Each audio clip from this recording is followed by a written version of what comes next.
Next, I'd like to have a look at gradients. Now, gradients are characterized by what we could loosely call rise over run. Rise is how far up you go, run's how far along you go. So the way I like to think about this, and I think if you're just consistent with choosing one of many ways to do it, you'll always get to the right point. So let's imagine, for example, you have a particular point somewhere on a graph, and let's say, for example, we've got a point here, and we've got a gradient, and let's say the gradient is, I'll put m for gradient, we use m for gradient, and let's say we've got 2 over 3. Well, the 2 bit is what we call the rise. That's how far up or down. Rise is always up or down, positive for up and negative for down. Run is always to the right.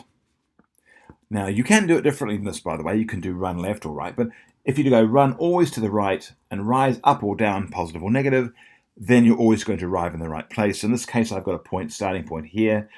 I've got a run of 3, so 1, 2, 3, and I've got a rise of 2. It's plus 2, so 1, 2. So that point to that point gives me a line which looks like this.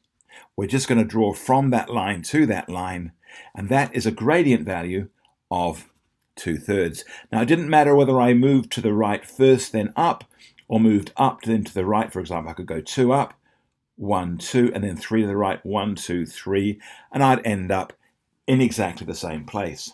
So let's have a look at doing a few of these. So we've got a range of them.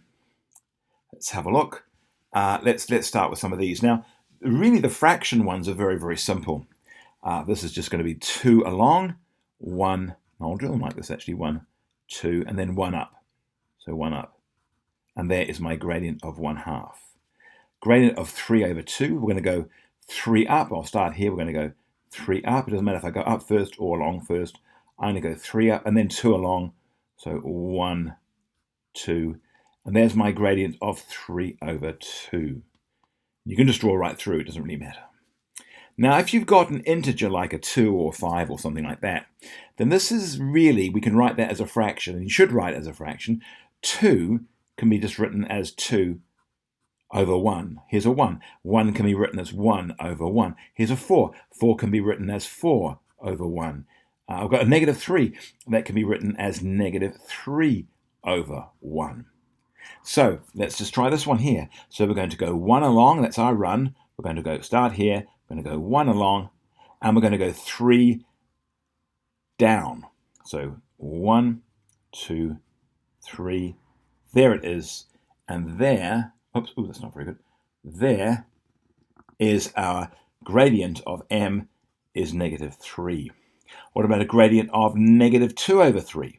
So that means 3 along and negative 2 down. So we're going to go 3 along, 1, 2, 3, and 2 down, 1, 2.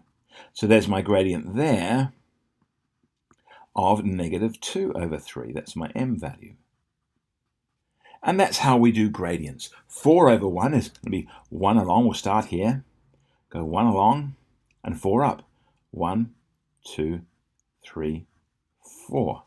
And there is my gradient of m is equal to 4. Hope that makes sense.